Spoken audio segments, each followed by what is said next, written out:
자, 오늘 설교의 성경 본문 말씀입니다. 누가복음 10장 17절부터 20절입니다. 제가 봉독하죠. 거룩하신 하나님의 말씀입니다. 70인이 기뻐하며 돌아와 이르되 주여 주의 이름이면 귀신들도 우리에게 항복하더이다. 예수께서 이르시되 사탄이 하늘로부터 번개같이 떨어지는 것을 내가 보았노라. 내가 너희에게 뱀과 전갈을 밟으며 원수의 모든 능력을 제어할 권능을 주었으니 너희를 해칠 자가 결코 없으리라.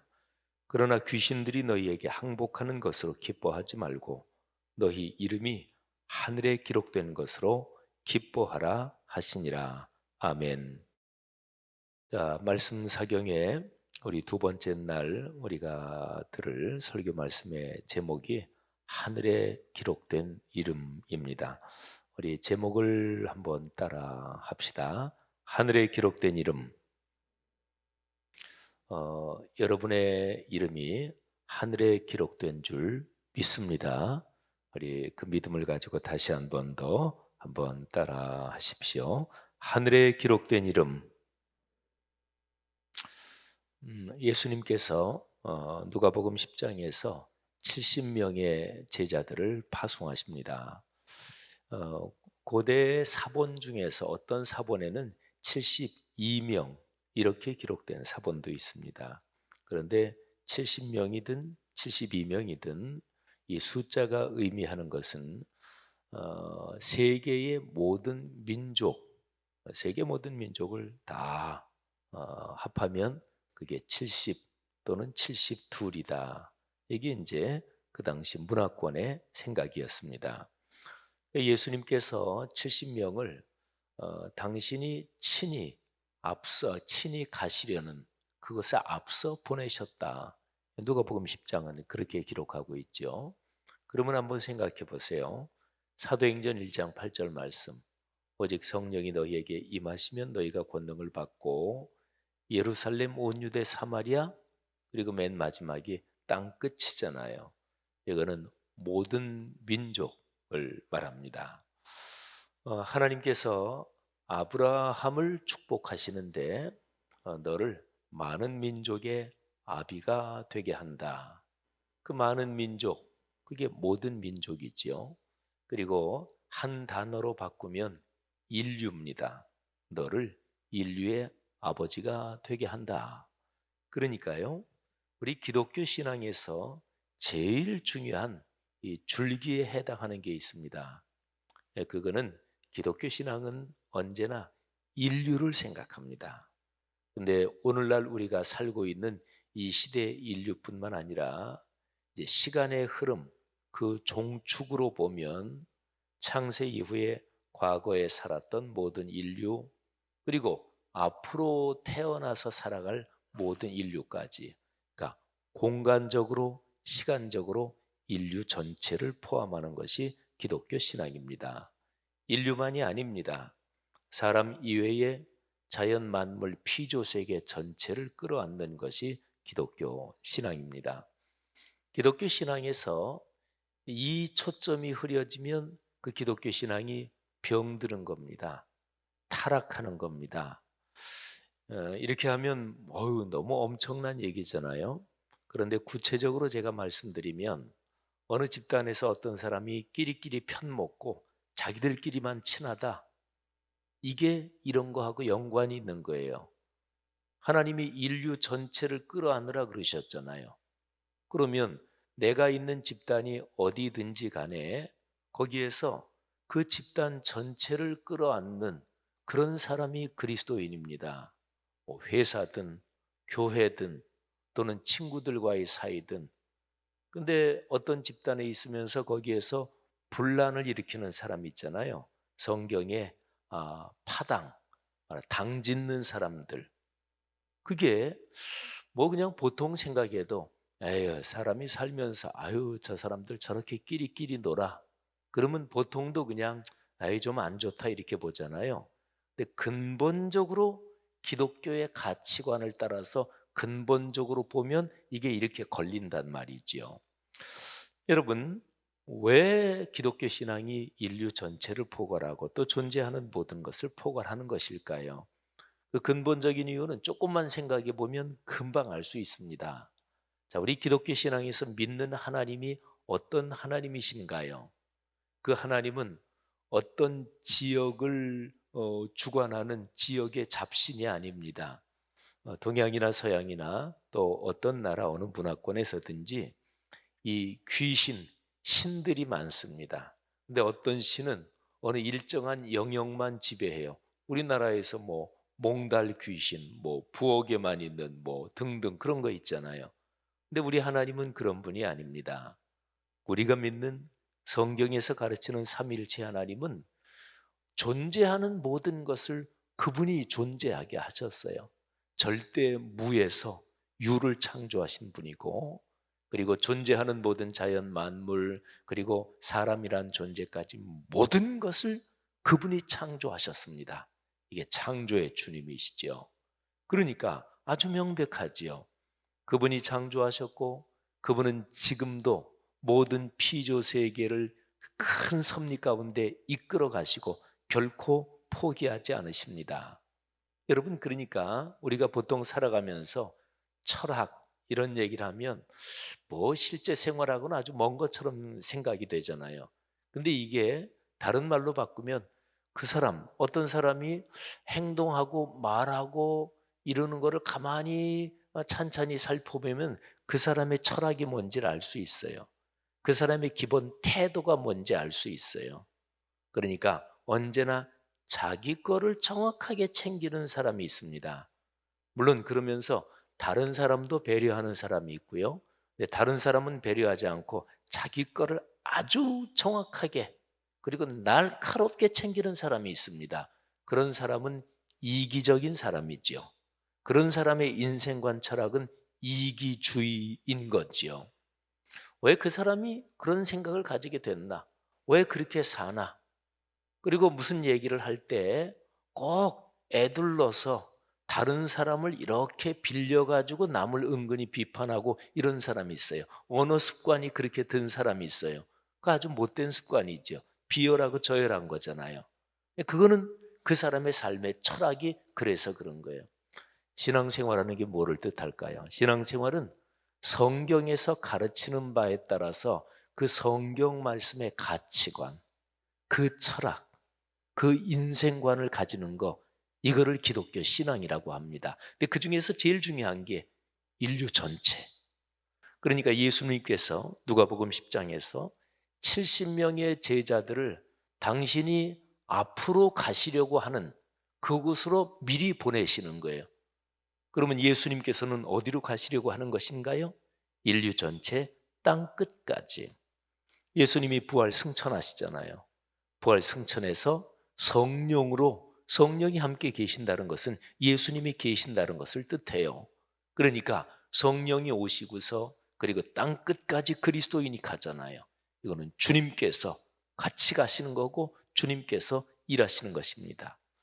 여러분, 누가복음 그 10장 1절부터 어제 16절까지를 봤는데 16절에서 엄청난 얘기를 해 주십니다.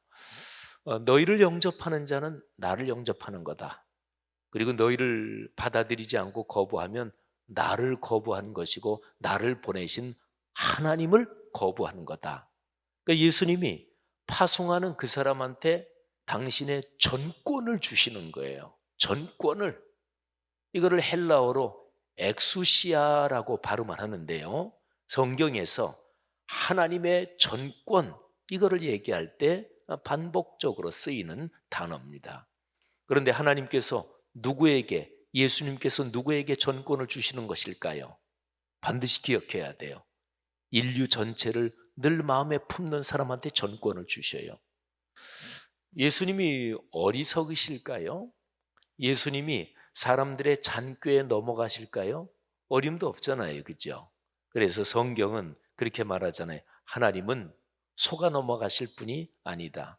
뭐 너무 당연하지요. 하나님이 뭐 사람 꾀에 속아 넘어가시겠어요? 그런데 어떤 사람이 하나님께 기도하면서 또는 어떤 일을 하면서 하나님 이거 이렇게 해주세요. 근데 그 사람이 하는 게 자기들끼리끼리 여기 우리 쪽을 강하게 해주세요. 우리 이익 보게 해주세요. 하나님이 그 기도 들으신다고요? 아이고 천만에요. 그러면 하나님이 잡신이시게요? 그러지 않습니다. 그러니까 그리스도인은 늘 인류 전체를 품고, 그러니까 세계 평화 그러면 너무 추상적인 단어 같죠. 근데 그렇지 않습니다. 그게 그리스도인의 철학이에요. 그리스도인의 가치관이, 그 가치관이 어떠냐에 따라서 그 사람의 구체적인 언어 생활 이런 게 결정이 되는 것입니다. 제가 요즘 설교에서 우크라이나를 제가 가끔 언급하는데, 제가 우크라이나를 언급할 때 또 이런저런 칼럼도 제가 벌써 여러 번 쓰고, 또 어떤 방송이나 이런 데서도 우크라이나 얘기를 제가 몇 번을 했는데, 그때 제가 얘기할 때마다 하는 얘기가 그겁니다. 우크라이나 전쟁에, 그러니까 푸틴의 우크라이나 침공 전쟁, 이 전쟁에는 인간의 존엄성이 걸려 있습니다. 그리고 자유가 걸려 있어요. 그리고 민주주의가 걸려 있어요. 우리가 보통 인간의 존엄성 얘기하잖아요. 인간의 존엄성 그러면 그게 아주 성경적인 말이에요. 그러니까 세계 모든 인류가 걸려 있는 표현이에요. 특정한 백인들이 존엄하다, 흑인들은 열등하다. 이게 보통 서구 역사에서 많이 있어 왔던 거 아니겠어요? 우리나라에서도 양반은 이게 저기 한 거고 상놈은 그거는 인간 취급도 못 받고 그러면 안 되잖아요. 그러니까 사람, 인간이면 누구나 다 존엄성이 있는 거예요. 그건 왜 그럴까요? 하나님께서 당신의 형상을 통해서 창조하셨기 때문에, 존엄한 인간이기 때문에 인간의 자유를 누가 구속하면 안 돼요. 그건 하나님을 대적하는 거예요. 그래서 보통 민주주의 헌법들에 이동의 자유가 있습니다. 그리고 양심의 자유, 사상의 자유가 있습니다. 그리고 표현의 자유가 있습니다. 이거는 보통 민주주의적인 헌법을 가진 어느 나라나 그 헌법이나 제일 모법에 기본적으로 있는 거예요. 이게 이제 현실적인 법적으로 보면 그렇단 말이죠. 그런데 이게 신앙적으로 보면 하나님께서 사람을 창조하실 때 사람에게 자유의지를 주셨어요. 그러니까 사람은 근본적으로 제 아무리 먹는 게 풍요롭고 제 아무리 삶의 환경이 좋아도 자유가 없으면 사람은 만족할 수 없습니다. 그러니까 자유. 그다음에 민주주의라는 거, 독재 정권은 나쁜 거잖아요. 러시아는 푸틴 독재 정권이잖아요. 또 중국은 공산당 일당이잖아요. 북한도 마찬가지고 독재는 안 좋은 거예요. 그리고 민주주의 국가에서 이렇게 법망을 교묘하게 해가지고 독재하는 것은 안 좋은 것입니다. 그러니까 사회 어떤 집단이든지 그 집단이 혼자 권력을 가지고 휘두르는 것은 안 좋은 거예요. 민주주의는 사람들의 의견을 수렴해서 이렇게 해서 같이 협치하는 거죠. 같이 협력해서 그래서 다스려 가는 거죠. 물론 현실적으로는 민주주의에 맹점이 있습니다. 미국이나 우리나라 선거나 이런 데서도 알잖아요. 포퓰리즘이라고 하는 거. 그러니까 보통 평범한 사람들이, 보통 전체 대중이 아주 고상한 가치 이거를 따라가지는 않습니다. 대중은 선동에 의해서 움직입니다. 그런 게 상당히 많죠. 물론 그런 맹점이 있더라도 인간 사회 모든 게 완전할 수는 없지요. 그러니까 그래도 인간 역사에서 현실적인 정치 시스템 중에서 제일 바람직한 게 뭐냐? 그게 바로 법치의 민주주의라는 거지요. 푸틴의 침공으로 지금 벌어지고 있는 전쟁은 바로 거기에 걸려 있는 거예요. 인간의 존엄이 걸려 있고 자유가 걸려 있고 그리고 민주주의가 걸려 있어요. 그래서 우크라이나 전쟁은 우크라이나가 반드시 이겨야 됩니다. 제가 한 2주 전에 어떤 방송 칼럼에서도 제가 그 얘기를 했어요. 이 전쟁을 이겨야 된다. 그래서 이 전쟁에 민주주의 국가들이 적극적으로 지원해야 되고 우리나라도 적극적으로 지원해야 되고, 그리고 제가 그 칼럼을 하면서 그런 방법 중에 하나가 우리나라도 우크라이나 난민을 받아야 된다. 제가 그런 얘기를 했습니다. 자, 여러분, 제가 오늘 이게 누가복음 10장 이 맥락에 걸린 거예요. 신앙생활하는 게 뭔가요? 신앙생활하면 성경 말씀을 듣고 설교를 듣고 예배드리면서 교회 봉사 열심히 해야 됩니다. 맞지요? 그리스도의 몸인 교회니까. 또 어려운 이웃을 도와야 됩니다. 맞지요? 근데 성경 말씀이 오늘의 세계 전체에 일어나는 이런 일과 연관이 있을까요? 그런 데 대해서도 얘기하나요? 그럼 얘기하지요. 그러니까 성경 말씀은요, 2000년 동안 또 앞으로도 예수님이 언제 재림하실지 모르지만 예수님 재림하실 때까지 성경은 늘 그 말씀을 깊이 묵상하고 하나님의 뜻이 무엇일까? 시대가 변하지만 문화권이 변하지만 결코 변하지 않는 성경의 근본적인 가치관이 무엇일까? 이 가치관에 따라서 성경을 늘 그 시대에 해석하는 거예요. 이게 바로 말씀을 전하고 가르치는 거예요. 이게 설교의 기능입니다. 그러니까 그런 데서 제일 중요한 아주 근본적인 큰 줄기를 붙들어야 돼요. 그것만 명확하면 그러면 기본적인 데서 이탈하지 않아요. 그 가장 기본적인 게 하나가 바로 인류 전체. 그러니까 70인의 제자를 보낸다. 여기에 이제 걸린 얘기가 그거라는 거죠. 그리고 그 생각을 가지고 사는 사람에게 하나님께서는 당신의 전권을 주십니다. 그 생각을 가지고 사는 사람에게 하나님께서 당신의 기적과 표적을 주십니다. 사랑하시는 여러분, 여러분과 저 그리고 여러분의 가정과 가문의 가치관, 인생관이 이 사실을 굳게 붙잡으시기를 주님의 이름으로 축복합니다. 자, 그렇게 해서 70명이 가서 사역을 했어요. 그런데 너무 신나는 거예요. 주 예수의 이름으로, 그러니까 병자도 낫고 귀신도 쫓겨나고. 그래서 오늘 본문에 보니까 돌아와서 예수님한테 보고하는 거예요. 너무 신났어요. 선생님, 주님, 주님의 이름이면 귀신들도 우리에게 항복하더이다. 얼마나 신났겠어요. 예수님께서 말씀하십니다. 사탄이 하늘에서부터 땅으로 추락하는 것을 내가 봤다. 그러니까 번개처럼 떨어지는 것을 내가 봤다. 이거는 제자들은 그것까지 보지는 못한 거예요. 예수님께서는 제자들의 사역을 통해서 악한 영의 권세가 추락하는 것을 본 거예요. 사랑하신 여러분, 너무나 감사한 일이지요. 여러분과 제가 악한 영의 권세를 추락하게 하는 그런 인생길 걷기를 주님의 이름으로 축복합니다. 여러분의 삶의 현장을 통해서 악한 영이 추락하기를 바랍니다. 그런데 여기에서 아주 중요한 것이 있습니다. 권능에 대해서 또 한 번 말씀하십니다. 권세 그러면은 엑수시아라고 헬라어로 표현하고요.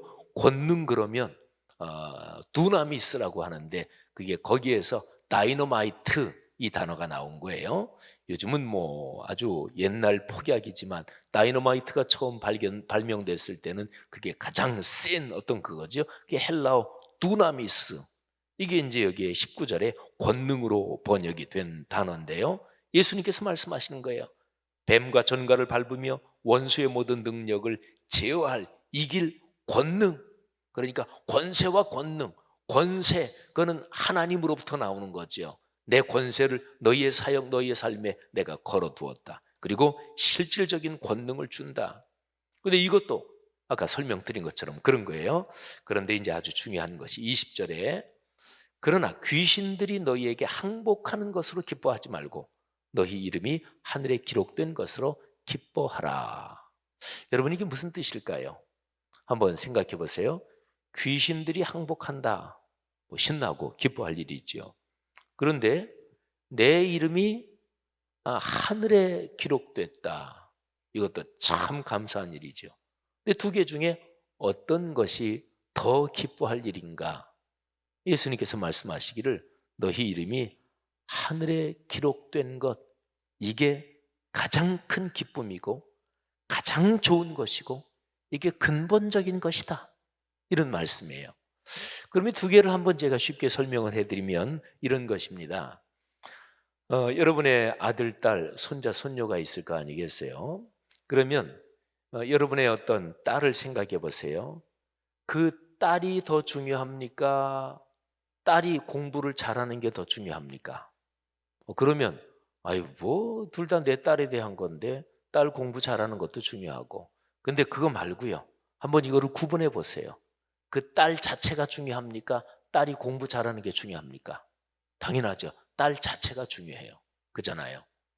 어떤 사람을 사랑할 때 그 사람이 돈 많아서 사랑한다. 그 사람이 외모가 참 멋있어서 사랑한다. 또는 그 사람이 이런 능력이 있어서 사랑한다. 우리 그런 거 세상에 허다하게 많잖아요. 그래서 미녀와 야수라는 서양의 오래된 얘기가 있습니다. 그 어떤 야수 괴물이 있어요. 얼굴이 흉측하지요. 그런데 그 괴수는 어떤 여인이 진정으로 그를 사랑해주면 옛날 모습으로 돌아가요. 옛날은 참 멋지게 생긴 왕자였어요. 그런데 누가 그 흉측한 괴물을 사랑하겠어요?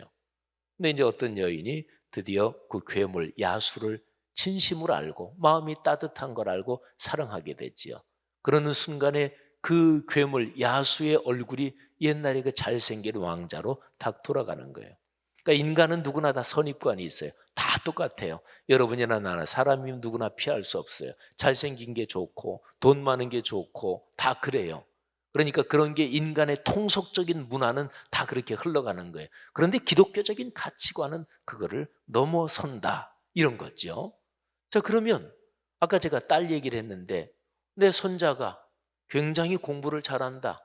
그런데 공부 잘하는 거 감사한 일이지만 그 손자 자체가 더 중요해요. 그잖아요. 그죠? 이거를 어려운 말로 표현하면 이렇습니다. 존재가 행위에 앞선다. 이 존재라는 게 그런 거예요. 내 손자 그 자체, 이게 존재예요.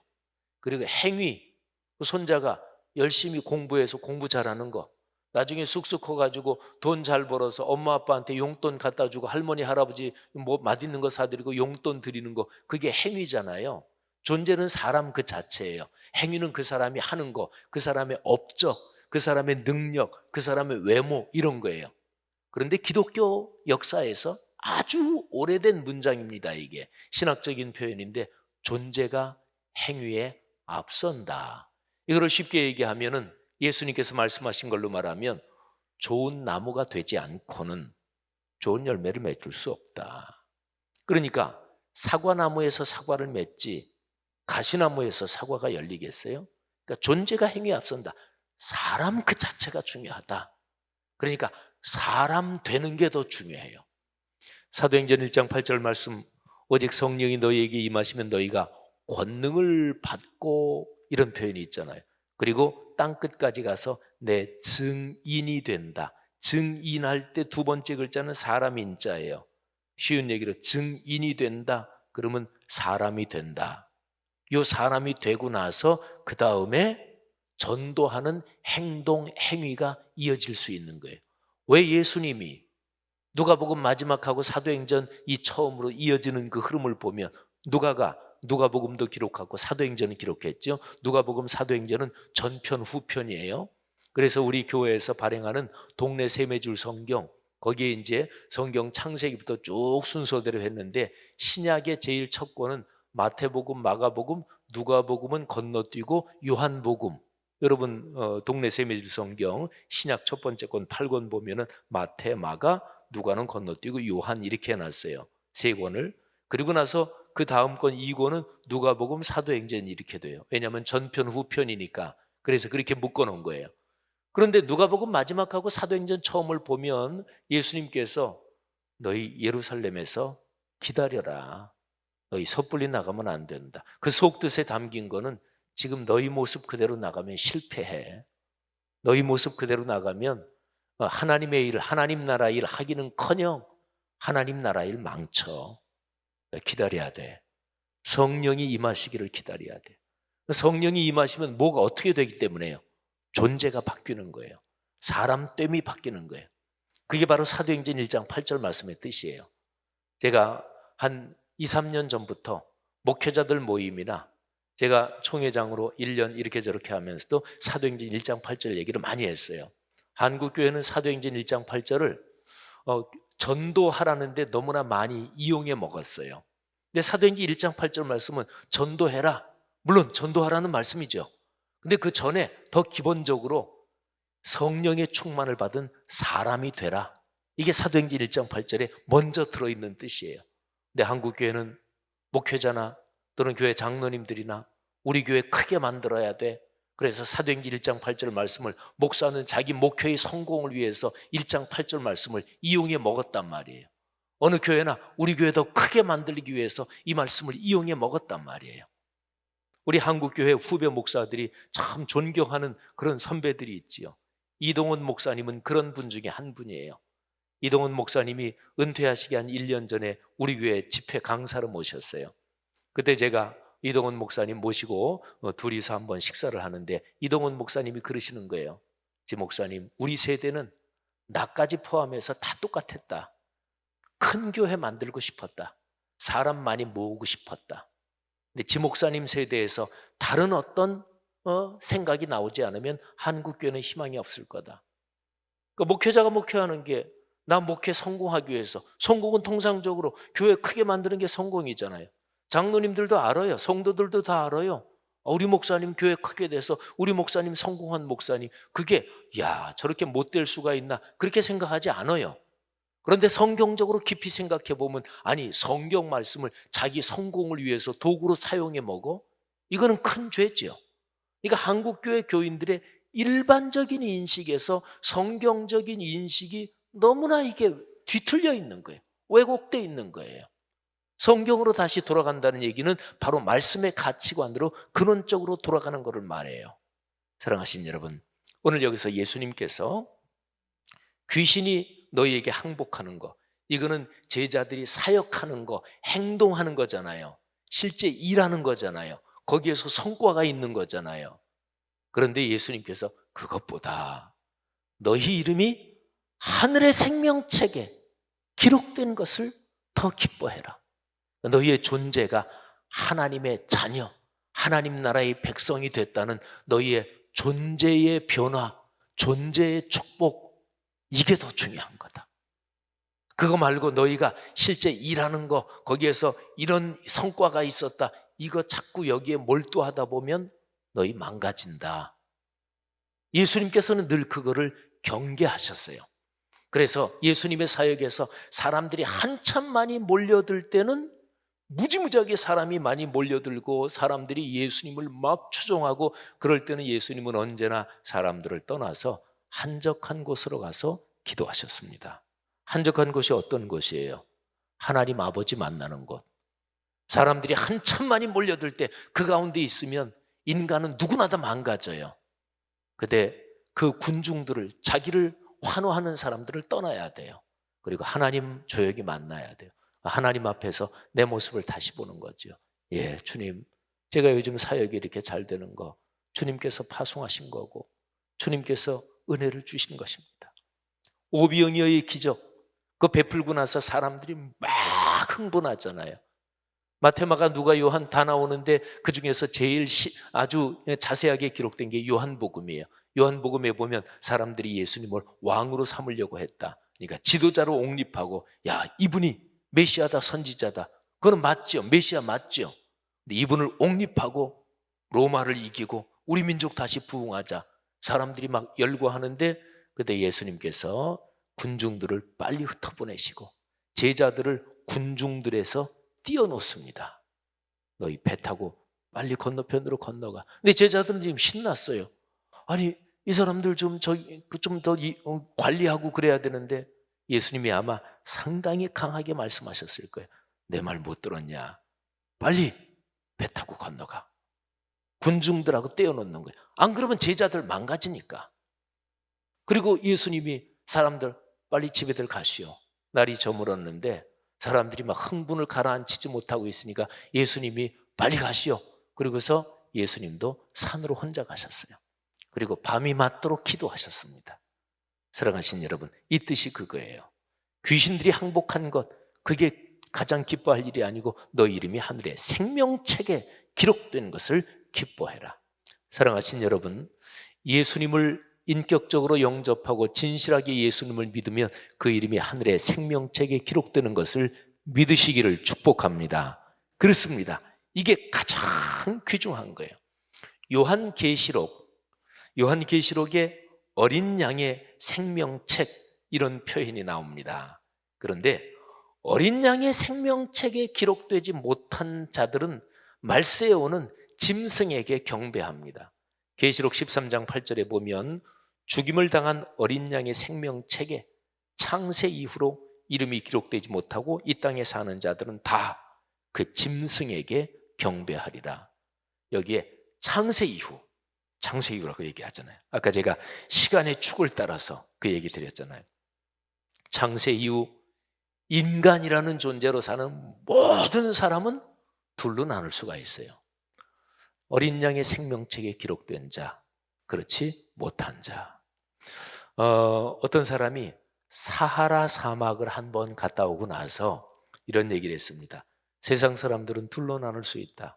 사하라를 가본 사람하고 못 가본 사람. 그 감동이 워낙 컸나 보죠. 진짜로 그런 사막 한번 가보면 감동이 클 것입니다. 그런데 진짜로 세계 모든 사람은 어린 양의 생명책에 기록된 자, 기록되지 못한 자 둘로 나눌 수가 있습니다. 요한계시록 맨 마지막 부분 21장 27절 거기에 보면 하늘에서 새 예루살렘 성이 내려옵니다. 그런데 거기에 관한 표현이 이렇습니다. 무엇이든지 속된 것이나 가증한 일 또는 거짓말하는 자는 결코 그리로 들어가지 못하되 오직 어린 양의 생명책에 기록된 자들만 들어가리라. 아멘. 사랑하신 여러분, 마지막에 영원한 천국에 들어가는 사람하고 들어가지 못하는 사람 둘로 구분된다고 성경은 명확하게 얘기합니다. 가톨릭에서는 연옥을 얘기하는데 성경 어디를 살펴봐도 연옥에 대한 얘기는 없고 구약의 외경 마카베오서라는 그런 책이 있는데 성경에 들어오지 못한 책이죠. 근데 가톨릭은 그것까지도 성경으로 쳐요. 뭐 그런 차이가 있는데 그런데 거기에 뭐 연옥에 대한 조금 뭐 근거가 될 수 있는 구절이 조금 있을까? 또 우리가 가지고 있는 성경에도 꼭 그 연옥을 지지한다고 하는 구절이 한두 개가 뭐 그렇게도 해석할 수도 있을까? 그런 정도지. 그러니까 마지막에 영원한 천국 새 예루살렘에 들어가는 사람, 들어가지 못하는 사람 딱 두 가지로 나눕니다.